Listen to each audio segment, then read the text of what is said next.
Late September's last light slid through the stained glass of St. Peter's and broke across the papal desk like scattered embers.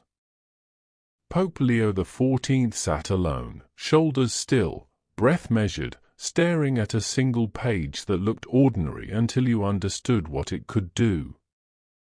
Cream parchment. Dense Latin. 12 numbered directives. His pen hovered above the signature line. Not trembling from age, he wasn't that old. Trembling from consequence. Because a pope can move armies of words with one sentence, but this was different.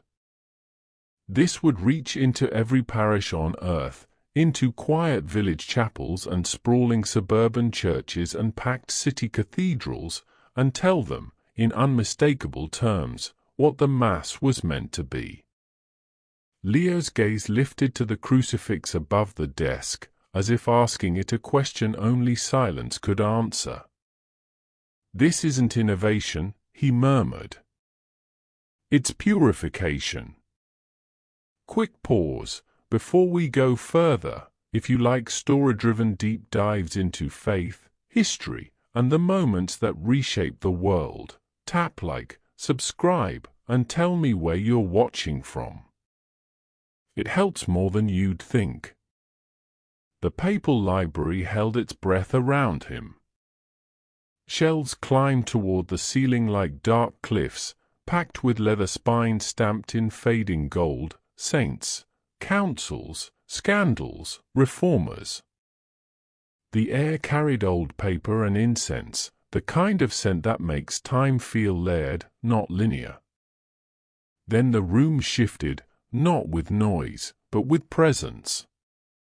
Cardinal Alberto Vincenzo entered with the controlled carefulness of a man trained to walk through storms without letting his robes flutter. He bowed low, the movement polished by decades of protocol, but when he raised his eyes, there was no ceremony in them, only warning.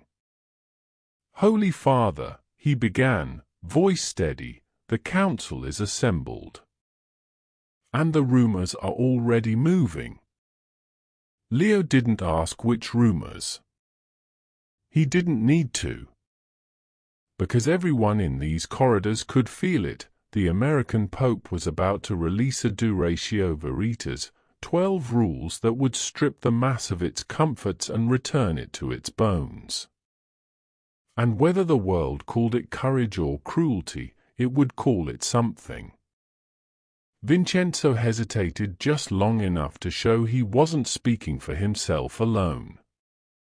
"Some fear it will go too far," he said. "That it will unsettle the faithful, and reopen wounds we've spent decades trying to close." Leo's hand lowered the pen. He didn't argue. He didn't defend himself.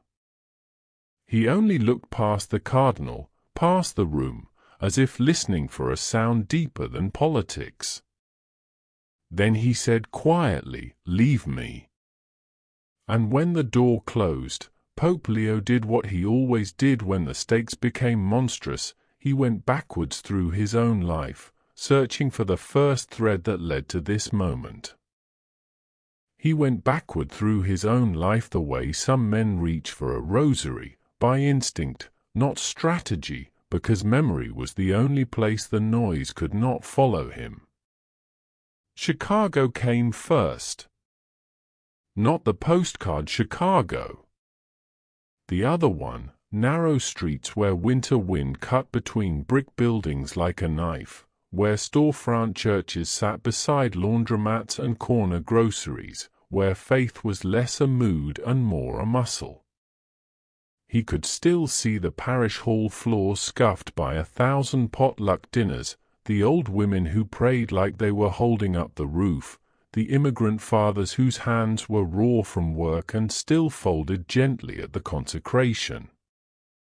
As a boy, Leo had learned the Mass before he learned the language people used to explain it. He remembered incense that stung his eyes and somehow made him feel safe.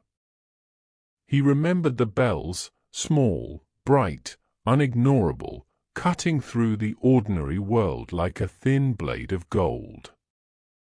And he remembered the strange dignity of people who owned very little but acted, for 1 hour, like they were standing inside something eternal.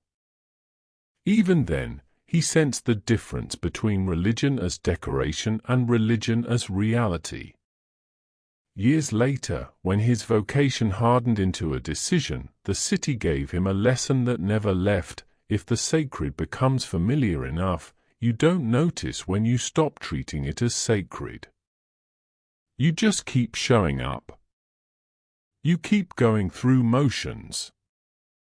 And one day you realize you have been standing in the presence of a mystery and behaving as if it were a meeting.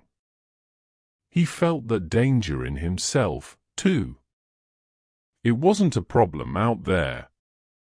It was human nature. Comfort did something to the soul. It softened reverence into routine. Then Peru came, like a second conversion. It wasn't Rome's marble. It wasn't Chicago's sturdy brick. It was altitude and wind and thin air that made prayer feel physical. The Andean highlands didn't care what titles you carried. The mountains stripped you down to what you actually believed. Mass there happened wherever people could make space for it. A schoolroom with a chalkboard still dusty from lessons. A cinder-block chapel with a roof that leaked and a floor that turned to mud when the rains came. Sometimes an open-air gathering where the wind moved through the words and threatened to carry them away. And yet, Leo remembered this with a kind of ache. Those were the liturgies that felt the most real. Not because they were simple in an aesthetic sense, but because nothing in them was trying to compete with anything else. There was no performance to maintain. No brand to protect. No need to prove the church was modern enough to survive. The people came because they needed God, the way the body needs water. One afternoon after a flood, he arrived at a village that looked as if it had been shaken loose from the earth and set down again. Walls collapsed. Furniture carried into the streets. The little chapel had lost part of its roof. He expected anger. He expected despair. Instead, he found a handful of villagers clearing mud with quiet determination. Someone had salvaged a candle. Someone else had found a cloth to cover the altar. And when they saw him, they didn't ask for a speech. They asked if he could still offer Mass. He did. The rain returned halfway through, drumming on the patched roof like impatient fingers. A child cried. Someone laughed softly at the timing. And when Leo raised the host, the room fell into a silence so complete it felt like the world had stopped moving. Afterward, an older man approached with something wrapped in cloth. Inside was a simple wooden cross, carved by hand, uneven, unpolished, the grain still rough. The man pressed it into Leo's palms the way you place something precious into someone you trust. "For you," he said in Spanish. "So you remember." Remember what? Leo understood without needing the sentence finished. Remember what faith looks like when it has nothing left to lean on but Christ. Remember the difference between the sacred and the spectacular. He kept that cross. It moved with him like a quiet witness, through later assignments, through Rome, through the careful ascent that was never supposed to end with the chair of Peter. He had carried it into meetings with theologians who could dissect the Mass like a specimen. He had carried it through liturgical debates that treated worship like a political territory. He had carried it into corridors where people smiled while counting votes. And in all those places, a pattern emerged that unsettled him. It wasn't that beauty was wrong. The Church had never feared beauty, she had commissioned it. She had sung it. She had painted it on ceilings. She had raised it in stone. But there was a difference between beauty that points beyond itself and clutter that demands attention. There was a difference between joy and noise. There was a difference between participation and constant activity. Leo had watched parishes try to save themselves by becoming more like whatever the world was already offering. More chatter. More announcements. More applause. More personality. More friendly. More relevant. And the tragedy was that it often worked, temporarily. People smiled. People clapped. People left saying they enjoyed it. But enjoyment was not the measure of worship. Sometimes the most dangerous thing you can do to the sacred is make it feel ordinary on purpose. And now, as Pope, he felt the temptation pressing from every angle. The cameras. The global commentary. The factions waiting to interpret every gesture. The bureaucratic machinery that could turn even holiness into a schedule. He stared again at the document on his desk. Adoratio Veritas. Worship in truth. 12 rules, numbered with the blunt clarity of commandments, not whimsical, not rushed, not written to provoke. They were the result of months of consultation, liturgists and theologians, pastors and monks, priests from bustling cities and missionaries from places where Mass still happened by candlelight. The stated goal was simple enough to sound innocent. Stop treating the Mass like a performance. Restore it as an encounter. Leo didn't think in terms of traditional versus modern. He thought in terms of gravity. Of what the Mass is, Calvary made present, heaven touching earth, the Eucharist not as symbol but as person. If that was true, if it was actually true, then the way Catholics behaved in that hour mattered. So the rules aimed like a blade at the habits that had grown comfortable. Silence would return, not as awkward emptiness, but as room for God. Reverence would return, not as stiffness, but as recognition. The priest would turn with the people toward God, not toward them, an orientation that refused to make the liturgy about the presider's charisma. Communion would be received kneeling, on the tongue, an embodied reminder that this was gift, not entitlement. Chant would take pride of place, not because guitars were evil, but because worship was not meant to imitate whatever was trending outside the doors. Announcements would be moved. Applause would be removed. Casualness would be stripped away, not because Leo hated warmth, but because warmth had been mistaken for awe. And somewhere inside it all was the paradox that made the reform feel, to many, like betrayal. Leo had been elected by those who wanted a bridge. A stabilizing pope.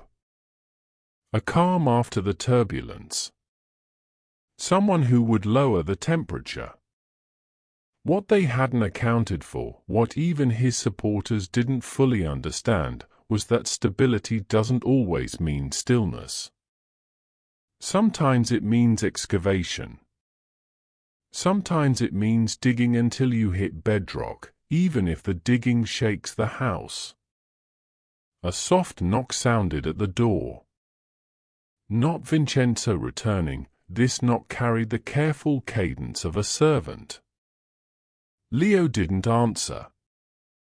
He reached into the inner pocket of his cassock and touched the wooden cross from Peru.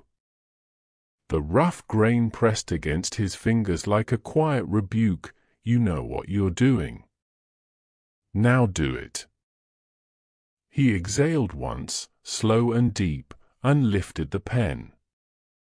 For a moment, he imagined the ripple, bishops scrambling, pastors panicking, liturgy committees arguing, Catholics rejoicing or raging, headlines feeding on the word crackdown, commentators framing it as revolution or regression. He imagined the accusation that would sting the most, that he was turning back the clock. As if time itself could save the Church. As if novelty could. As if relevance could. Then he remembered the Andean chapel with the leaking roof. The villagers who had lost everything still knelt like they were touching heaven. No one had been bored. No one had been entertained. They had been present. Leo lowered the pen to the parchment. The ink met the page like a door locking. When he finished, he didn't feel triumphant. He felt the sober chill of crossing a threshold. He folded the document carefully, once, twice, as if containing something dangerous. He tucked it into his cassock. And he stood. Outside, the Vatican continued its usual motion, footsteps, murmurs, distant phones, the subtle hum of a city-state that never truly sleeps. But for Leo, the world had narrowed to one corridor and one room. He walked toward the council chamber. The frescoes along the way were more than decoration. They were witnesses. Councils, reforms, arguments, saints with stern eyes and heavy halos, centuries of men trying, failing, trying again, to keep the Church faithful. He reached the doors. From inside came the muffled sound of voices, measured, serious, already braced for conflict. Leo placed his hand on the wood. And for one brief moment, before he entered, he allowed himself a single prayer, not that the reform would win, but that it would be true. Then he opened the doors and stepped into the tribunal of scarlet. The doors closed behind Pope Leo XIV with a sound that did not echo so much as settle, like a stone placed on a grave. The council chamber was half-circled and history. Scarlet lined the room in living geometry, 25 cardinals seated beneath frescoes that seemed to watch with disapproval and patience at once. Faces from every continent. Languages tucked behind measured Latin. Men who had learned to disagree without raising their voices, because in Rome volume was weak and calm could be a weapon. At the center stood Leo, alone, by design. He did not sit immediately. He let his eyes travel the room, not as a politician counting votes, but as a shepherd taking inventory of a flock that had already begun to split along invisible seams. Cardinal Alberto Vincenzo, standing near the wall, gave him a glance that asked a question without words. "Are you ready?" Leo's answer was to place a Duratio Veritas on the table in front of him, the paper making a soft, indecently ordinary sound. That small sound seemed to trigger the room. Cardinal Jean Farrar rose first. Farrar's reputation was precision. He spoke like a man accustomed to being quoted, as if every sentence were already footnoted. His face was calm, but his fingers pressed lightly into the edge of the desk, a restraint that signaled urgency. "Holy Father," he began, "we all understand the desire for reverence. But these norms, taken together, risk alienating the very people we are meant to draw into Christ." He gestured toward the document without touching it, as if it might burn. "Extended silence," Farah continued, "will be experienced by many not as prayer, but as confusion. Most parishes are not monasteries. Families arrive late, children struggle, the elderly cannot follow. Silence can become a wall." Then he moved to the next point with a steady inevitability. Music is not a decoration. In many places it is culture itself, how the faithful carry the gospel in their own language of sound. Restrictions will be perceived as Rome declaring certain peoples less welcome at the altar. A ripple went through the semicircle, small nods, tightened mouths. Farah's eyes narrowed slightly, not with anger, but with the careful intensity of a man trying to prevent a disaster. "And ad orientem," he said, "the Latin landing like a stone will be read as a reversal. Regardless of theology, the public will see it as the priest turning his back. The narrative will write itself, Holy Father." He held up his hand, palm slightly open. "And kneeling communion on the tongue, in this climate, it will ignite." He didn't need to specify the climate. Everyone in the room carried the last decades like sediment, scandals, mistrust, cultural polarization, the fragile nerves of a church trying to heal while being told it must also entertain. Farah Saturday. Cardinal William Stockton of Boston rose next, and his tone was different, not juridical, but pastoral. Stockton had the look of a man who had done hospital visits at midnight and buried teenagers. His objections did not come from theory. They came from the bruised reality of American life. "Holy Father," he said quietly, "my fear is not that people will hate these norms. My fear is that they will simply leave." He paused, letting that word, leave, hang in the chamber like smoke. In America, the young are already drifting. Not in protest. In indifference. They don't rage, they disappear. If we increase what they experience as distance, more silence, less familiar music, gestures they do not understand, many will interpret it as a message, "This is not for you." Stockton's voice tightened just once. "We cannot shepherd a flock that no longer enters the pasture." Others spoke. A German cardinal concerned about implementation. A Brazilian warning about media storms. An African cardinal cautioning against treating global worship as if it had one uniform rhythm.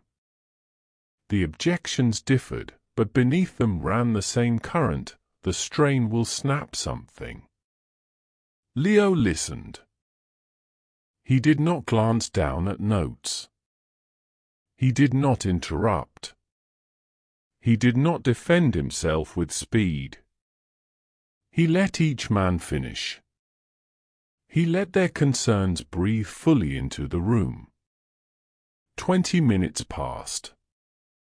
Then Leo raised his hand. It was not dramatic. It was almost gentle. But the effect was immediate. Speech stopped mid-thought. Chairs stilled. Breath seemed to pause. Silence came down, not awkward, not empty, but complete. a silence so clean it felt like the chamber had been rinsed. For a moment, the cardinals experienced what he was asking the entire church to experience, not the absence of noise, but the presence of something else. When Leo spoke, he did not sound triumphant. He sounded tired, steady, and unyielding in a way that made the argument feel small. "My brothers," he said, "you misunderstand what I am seeking." He looked toward Farrar, then Stockton, not as adversaries, but as men he respected. Vatican II called for active participation, Leo continued. But active participation does not mean endless activity. It does not mean constant movement, constant speaking, constant sound. He let his gaze move across the room again, as if trying to include each man personally in what he said next. It means interior participation. The heart turned toward God. A cardinal shifted in his chair, uncomfortable. Leo noticed and did not press. He simply kept speaking as if moving around the discomfort rather than through it. "We have made the Mass manageable," Leo said. "We have made it explainable. We have made it something we can run like a meeting and adjust like a program." His voice sharpened, not with anger, but with clarity. The liturgy is not a stage. The priest is not a host. The people are not an audience. He placed his hand lightly on the table, near the document. The Eucharist is Calvary made present. It is a mystery, not a performance, not a personality, not a product. A few faces softened. A few hardened further. The room held two tides pulling against each other. Leo's eyes did not flicker. "Silence will not alienate those who are taught what it is," he said. "Silence will heal those who have never heard anything except noise." He shifted slightly, as if anticipating the objection before it arrived. "And music is a gift. But we must ask, does it lead the soul to God, or does it lead the soul to itself?" The question landed without accusation. It still stung. Ad orientem is not the priest turning away from the people, Leo said. It is the Church turning together toward the Lord. The direction matters. The symbolism matters. He let the word settle. And kneeling, Leo's voice softened. Kneeling is not humiliation. It is truth in the body. It is the soul remembering what the mind forgets, that we receive the Lord as beggars receive bread, not as consumers receive a service. For a moment, no one spoke. Then a chair shifted, and Cardinal Tokahoshi of Tokyo stood. He was smaller than some of the others, his face lined with the fatigue of a city that never slept. When he spoke, his English carried a quiet music, measured, deliberate. "In Tokyo," Tokahoshi said, "our young people drown." Several cardinals blinked, unsure where he was going. "They drown in screens," he continued. "In constant stimulation. In pressure. In loneliness disguised as connection." He looked directly at Stockton, not to contradict him, but to answer him. "They are not leaving because the Church is too serious," Tokahoshi said. "They are leaving because everything is serious in the wrong way. Everything demands something from them. the world never stops asking them to perform. His hands came together, fingers interlaced. When they encounter a liturgy that refuses to compete, when they encounter silence that is not emptiness but refuge, they are startled. A pause. And then, Tokuhoshi said, "They return." The room stirred, a low hum of reconsideration. Leo's face did not change, but something in him steadied, as if a weight had been briefly shared. He did not use Tokuhoshi's words as ammunition. He let them stand on their own. Then he delivered the sentence that turned the debate from possibility to fact. "These norms remind the Church of what she is," Leo said. "They will be published." A few cardinals stiffened. Farrar's jaw tightened. Stockton's eyes lowered, as if absorbing grief. Leo continued anyway, because leadership was sometimes the willingness to be misunderstood. "The implementation date will be the first Sunday of Advent," he said, "so that the Church begins the season of waiting by remembering what she waits for." No one applauded. In that room, applause would have been obscene. But the decision was made. The council ended the way such councils always ended, with controlled exits, murmured Latin, faces rearranged into diplomacy. Some cardinals approached Leo for a brief word of loyalty. Others offered formal bows that felt like distance. When the chamber emptied, Vincenzo remained.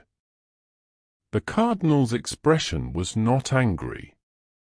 It was worried in a way that came from long experience. He had seen the Church survive storms, yes, but he had also seen storms break men. "Holy Father," Vincenzo said softly, "are you ready for what follows?" Leo looked at him with the calm of a man who had already accepted loneliness as part of obedience. He did not answer politically. He answered like a theologian who believed truth had a life of its own. "Truth is like a lion," Leo said. "It needs no defense." He stepped closer, lowering his voice as if even the walls might misinterpret him. "Release it," he said, "and it will defend itself." Vincenzo inhaled, and for a moment he looked older than he had in the council chamber. Then the story widened, as if the Vatican's marble had cracked, and the sound had traveled. Phoenix, Arizona. A kitchen table with a plastic tablecloth and a bowl of fruit that had seen better days. Tortillas warming on a pan, the smell filling the house with something ordinary and comforting. Teenagers arguing in half-sentences about school, phones buzzing like insects. Maria Guzman spread the parish bulletin out beside the salt shaker, smoothing it with her palm as if flattening it might make the headline less sharp. Vatican releases new liturgical norms, 12 rules to reshape the Mass this Advent. She read it twice, then a third time, because sometimes the mind refuses to accept what the eyes already know. Her husband Carlos walked in, glanced down, and frowned as if Rome were a weather system that occasionally sent storms across the ocean. "This is Rome," he said. Maria swallowed. "Our boys already complain it's boring," she murmured, watching the hallway where their sons' voices rose and fell with careless confidence. "If this makes it quieter, if it feels stricter, they won't just complain. They'll stop coming." Across town at St. Jerome's, Father Thomas Ryan's office became a furnace. The phone rang. It rang again. Emails stacked like bricks. Parishioners stopped him in the parking lot as if the asphalt were a courtroom. Some were bright-eyed with relief. Finally, an older man said, gripping Father Ryan's hand too hard, "We're bringing back reverence." Others were furious. "This is a slap in the face," a young mother snapped. "My kids finally connect because it feels alive. And now Rome wants to turn it into a museum."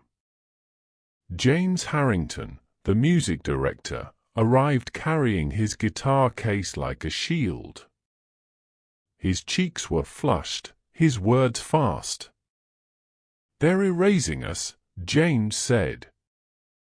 "They're calling what we've built noise. Do they know how many young people came because we made this place feel welcoming?" In the corner, a retired theology professor from the parish, Dr. Elaine Mercer, listened with the patient stillness of someone used to watching arguments burn themselves out. When James finished, she spoke without heat. "No one is banning joy," she said. "They're restoring worship." James scoffed. "That's easy to say when you're not the one losing your ministry." Father Ryan held up both hands, not surrender, but triage. "Stop," he said. "All of you. We are not going to tear each other apart over a document none of us has finished reading." He rubbed his forehead, feeling the weight settle in his bones. He was a good pastor, not a fighter. But good pastors were often drafted into fights anyway. The parish council meeting that week lasted hours. Voices rose, fell, rose again. Accusations. Tears. Someone threatened to quit. Someone else muttered, "This is why people leave." And then, unexpectedly, the meeting did not end in collapse. It ended in planning.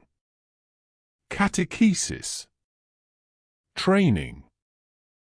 Listening sessions. A gradual preparation that felt like building a bridge while the river rose. After the meeting, Maria lingered in the doorway, clutching her purse strap until her knuckles whitened. "Father," she said, "my sons already think Mass is dull. If we remove the music they like and add more silence, they'll leave." Father Ryan looked at her, and for a moment he wanted to offer comfort. But comfort was not always honest. "Maybe," he said gently, "the problem is that we keep trying to compete with what already owns them." He nodded toward her sons outside, heads bent over glowing screens. Phones. Noise. Distraction. What if the Mass becomes the one place that refuses to be that? Maria stared at him as if he had suggested the impossible. Outside, in the shadow of the vestibule, Bishop Raymond Cordiero watched. He had not come in with the ceremony. No entourage. No announcement. He stood quietly as if trying to learn the parish pulse through the walls. He watched the arguments.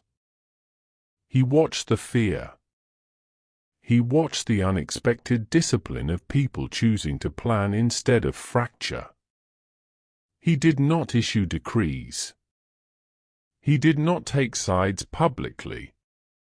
He measured strain, the way a shepherd measures a storm by the way the flock presses together. And he wondered, privately, whether Rome had demanded too much too fast. Days later, bishops convened in Maryland. Conference rooms filled with polite faces and sharp undercurrents. Conversations in hallways that sounded cordial until you caught the words that mattered: timeline, backlash, pastoral reality, obedience, rupture, renewal. Two camps formed not because anyone wanted division, but because division had arrived anyway. Stockton's allies drafted a letter requesting delay and flexibility, language carefully chosen to sound like prudence rather than resistance. A slower implementation. Local adaptation. Pastoral discretion. Another group, led by men like Archbishop Michael Chen of San Francisco, refused. They drafted a second letter pledging full support and calling the reforms a necessary awakening. Two letters. Two visions of what the Church needed most: accommodation or restoration, gentleness or clarity, flexibility or obedience. Neither side thought of itself as the villain. That was the most frightening part. The Church was divided, yes. But she was not asleep. And all the while, the calendar moved with indifferent mercy. Advent approached. Not like a theme. Not like a comforting season of candles and familiar hymns. Like a deadline no one could negotiate with. A line in time that would arrive whether the bishops agreed or not, whether parishes were ready or not, whether the world mocked or listened. In Rome, the basilica lights went on each evening as they always had. In Phoenix, tortillas still warmed on pans, teenagers still argued, phones still buzzed. But beneath the ordinary, something had shifted. A church that had spent years trying to calm itself was now being forced, by 12 numbered lines on parchment, to decide what it actually believed the Mass was. And the first Sunday of Advent was coming. Advent arrived the way winter arrives in Rome, not with a blizzard, but with a subtle shift in the air. Mornings grew sharper. Shadows lengthened earlier. The city carried itself with the quiet expectancy of something ancient preparing to speak. Before dawn on the first Sunday, Pope Leo XIV rose without ceremony and went to his private chapel. It was a small room, almost austere compared to the basilica. No cameras. No crowd. No debate. Just stone, candlelight, and the tabernacle's steady presence like a heartbeat behind the world's noise. He knelt. And he did not immediately pray in words. He let silence stretch. Not the tense silence of avoidance. Not the awkward silence of emptiness.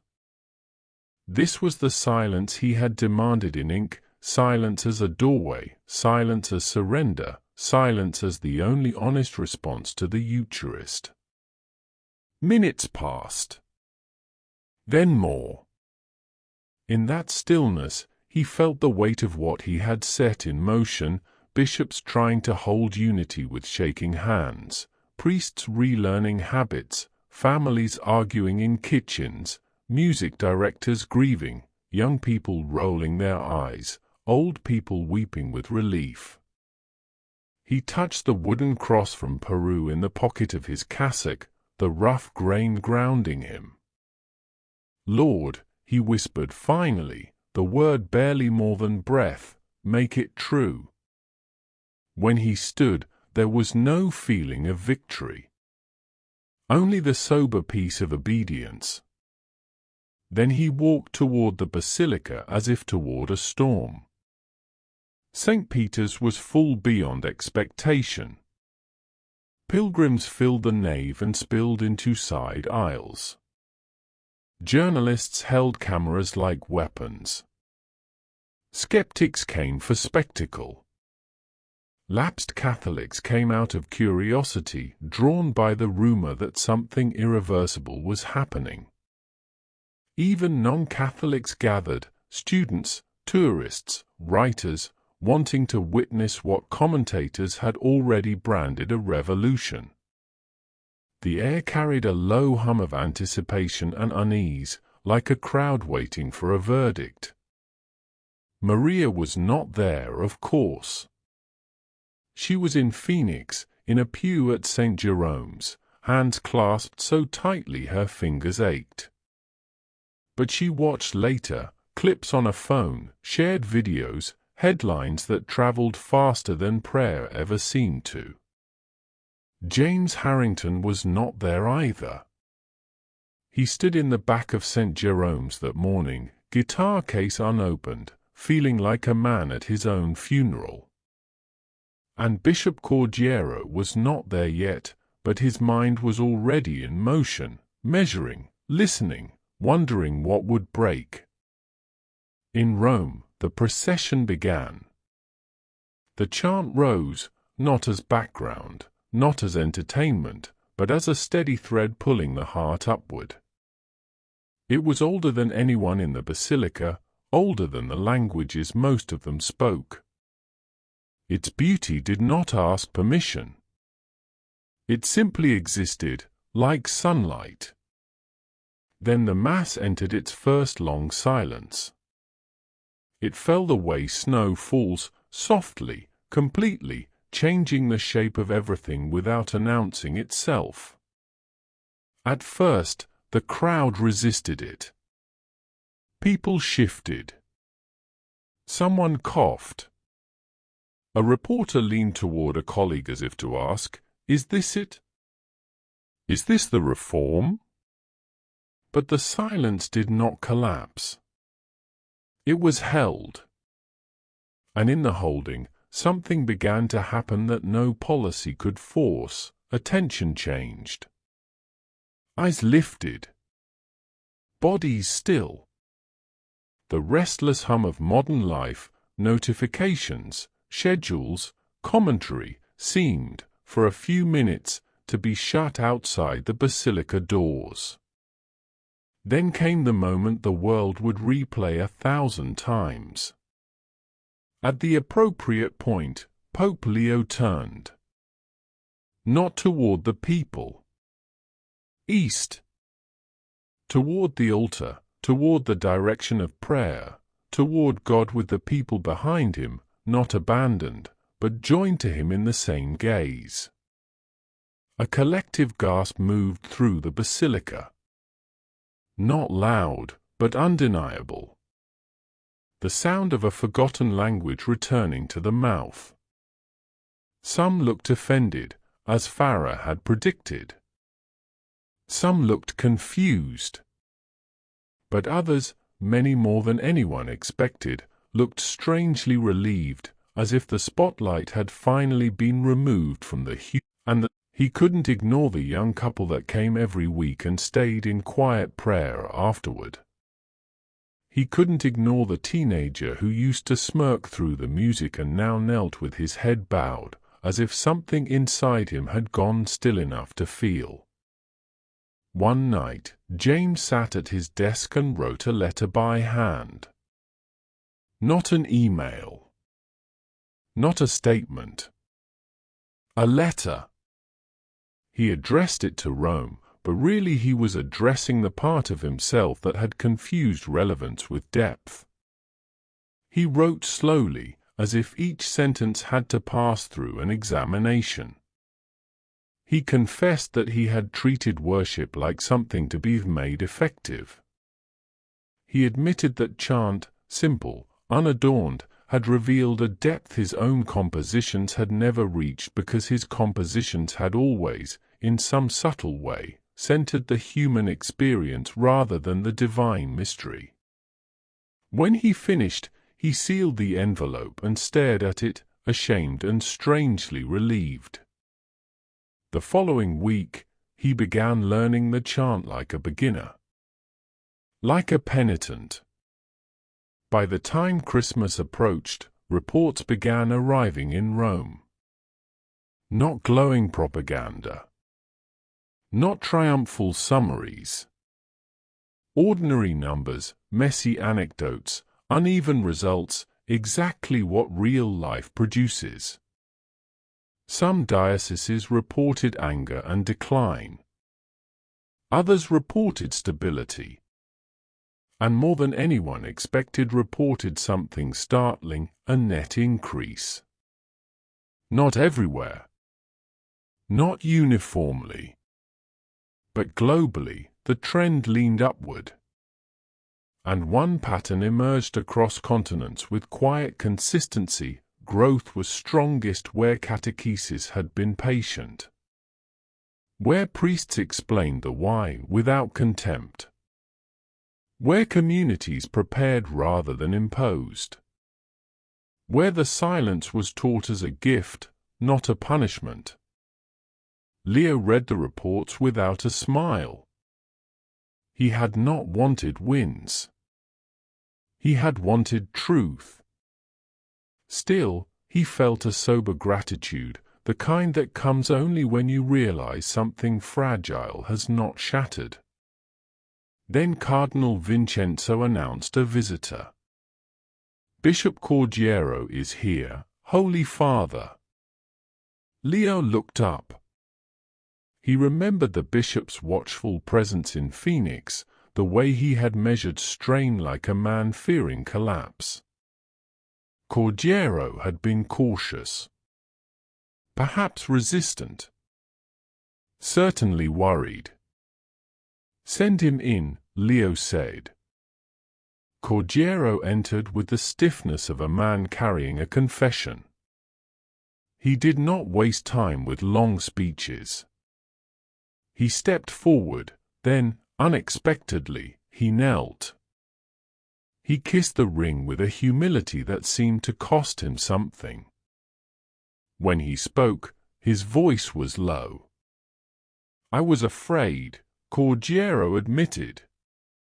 "I thought this would break my people."